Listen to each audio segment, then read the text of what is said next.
بسم اللہ الرحمن الرحیم. قابل قدر میرے محترم دوستوں، بھائیوں، ارشاد الصرف کا درس نمبر 41 ہے. مثال کے قوانین میں سے عدتن کا قانون ہے. اس قانون کے جو مواقع اجراء اور پہچان ہے، آج کے اس درس میں انشاءاللہ العزیز اسی کے بارے میں بات کی جائے گی. دیکھو، درس نمبر 40 کے اندر ہم نے، بلکہ 40 نہ 39 میں ہم نے عدتن کے قانون کا ایک حکم اور 3 شرطیں پڑھی تھی. آج ایک استاذ طلبہ عزیز کو قانون کس طرح سمجھائے گا؟ قانون تو پڑھا، ایک حکم 3 شرطیں پڑھی، طالب کس طرح سمجھے گا کہ بھائی یہ ایک قانون ہے اور عدتن کا ہے، اس جگہ کے اندر یہ جاری ہوا ہے؟ تو پہلی بات آپ ذہن میں رکھ لیں کہ عدتن کا قانون صرف اسموں میں جاری ہوتا ہے، فعلوں اور حرفوں میں نہیں.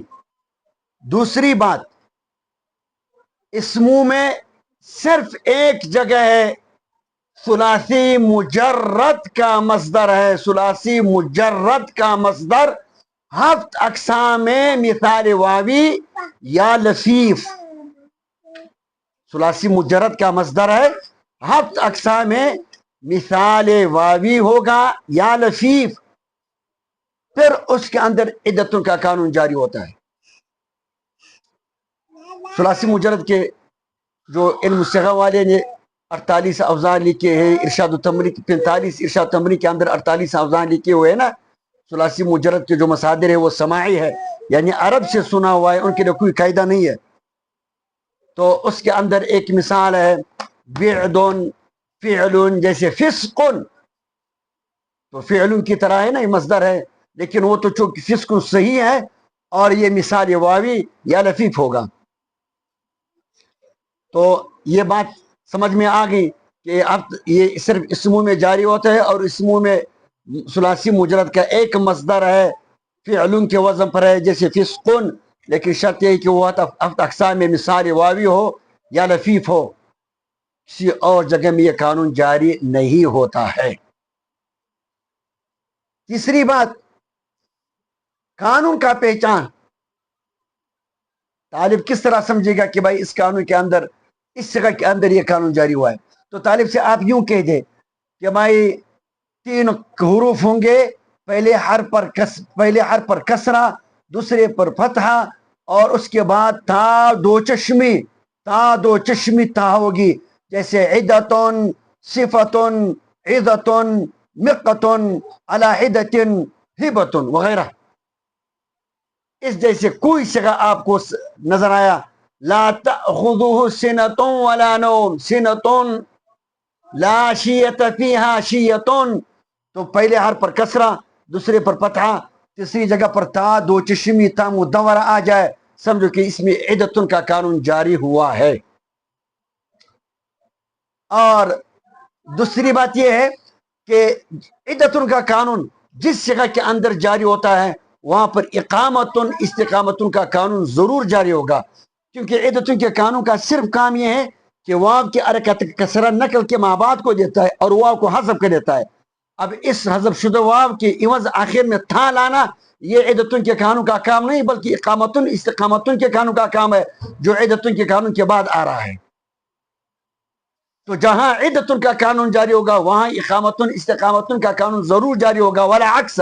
لیکن جہاں اقامتن کا قانون جاری ہوا ہو وہاں ضروری نہیں ہے کہ وہاں عدتن کا قانون بھی جاری ہوا ہو. اصل نکالنے کا طریقہ یہ ہے نا، طالب سے کہہ دے کہ بھائی اصل نکالتے وقت، یعنی جب اس میں قانون جاری نہیں ہوا تھا نا، تو اس کی پوزیشن یہ تھی، بعدن تھی، تو اس کو بولو اصل نکالتے وقت تا کو حذف کر دو، پہلے حرف سے پہلے یعنی عین سے پہلے شروع میں واو مکسور لاؤ، اس کے بعد دوسرے حرف کو ساکن کر دو، یہ تنوین اسلام کلمہ پر پڑھو تو عدتن کا اصل نکالیں گے وعدن، صفتن کا وصفن، عزتن کا وعزن، مقتن کا ومقن، علی عدتن کا وحدن، ہبتن کا وہبن. اس طرح اصل نکالیں گے. یہ فوائد بہت اہم ہے، بہت قیمتی فوائد ہے. طالب کی سمجھ میں جب یہ فوائد آ جائے نا تو پھر اس کے لیے کوئی ٹینشن پریشانی کی بات نہیں ہوگی. اب دیکھو ایک اہم بات، عدتن کے اندر یہ اصل میں تھا وعدن، دال پر پیش ہے، لیکن اب تا کے آنے کے بعد یہاں دال پر زبر کیوں ہے؟ تو آپ نے ناؤمیر کے اندر پڑھا ہے نا، کلمہ کا آخر جب کلمہ کے درمیان میں آتا ہے تو وہ مبنی بر فتح ہوتا ہے. احد عشر اسمت احد عشر، تو عشر احد دال، چونکہ اب پہلے دو کلمہ تھے ابھی ایک کلمہ بن گیا، تو احد ایک کلمہ ہے اس کا آخری حرف دال ہے، پہلے یہ کلمہ کا آخر تھا اب بیچ میں آ گیا، اور کلمہ کا آخر جب بیچ میں آتا ہے تو وہ مبنی بر فتح ہوتا ہے. اسی طرح پہلے دال کلمہ کا آخر تھا، جب اس کے بعد ہم نے تال آئی تو اب دال جو کلمہ کا آخر تھا بیچ میں آ گیا تو یہ بھی مبنی بر فتح ہوگا. عدتون. اب بطور نمونہ کے ہم نے 5 صیغے ذکر کیے ہیں، موزون، اصل، وزن، 6 اقسام، علامت 6 اقسام، 12 اقسام، 4 باب قوانین.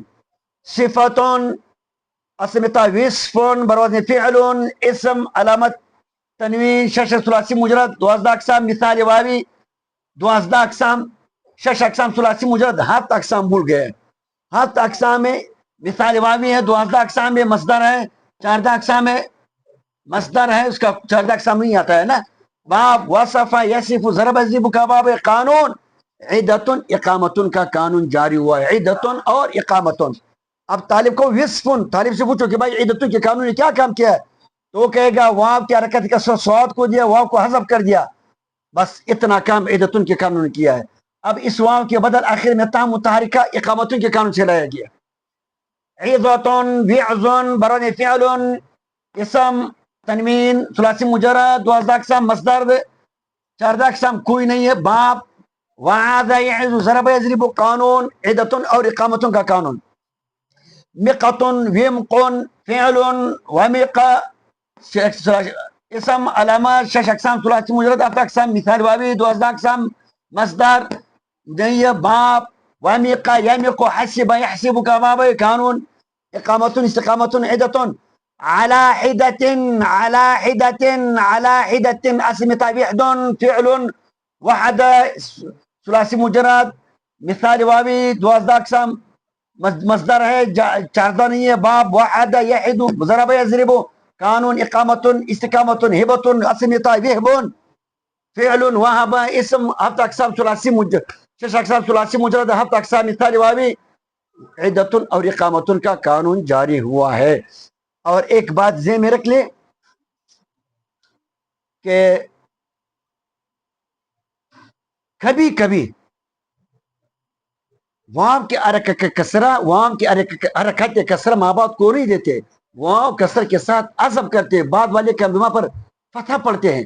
جیسے حدیث میں آتا ہے من وجد ساعتن، اس کا اصل ہے وسعن، ساعتن اصل ہے ساعت وسعن، لیکن واو کو کسر کے ساتھ عزم کر دیا گیا ہے اور سین کو حرکت فتح کی دیا گیا ہے. اب دیکھو یہ ارشاد التمرین ہے، اردو اور پشتو دونوں. اب یہ دیکھو قوانین مثال میں سے پہلا قانون عدتن کا ہے، سب کچھ لکھا ہوا ہے. یہ قانون صرف اسموں میں جاری ہوتا ہے، اسموں میں اسمی ثلاثی مجرد کے مصدر میں جاری بشرط کیا اقسام بعد مثال واوی رتیب کا ہو. جہاں یہ قانون جاری ہوا ہو وہاں اقامتوں کا قانون ضرور جاری ہوگا. کبھی کبھی واو کے حذف ہونے کے بعد واو کے بعد واجہ پہ پتہ پڑا جاتا ہے، جیسے وسعن سے ساعتن، اور یہ اس عدتن کے آخر میں تا کا متحرک ہونا اور تا کا ماقبل مفتوح ہونا ضروری، وجہ میں نے بتا دی. اصل نکالنے کا طریقہ بھی لکھا ہوا ہے. ایک فائدہ ہے، ہر باب جو مفتوح عین ہو اور عین کلمہ حروف ہلکی میں سے ہو تو اس باب کے عین کلمہ کو حرکت فتح کی دینا، جیسے احمتن یا کسر جیسے ہبتن، دونوں جائز ہے. البتہ مصدر کے عین کلموں کو ضمت دینا شاذ ہے، سولتن پڑھنا ہے شاذ ہے. بہرحال یہ فوائد لکھے ہوئے ہیں تو طلباء کے ساتھ اس طرح مذاکرے، انشاءاللہ طلباء جو ہے جلدی مثال اور اجوف ناقص کو کور کریں گے.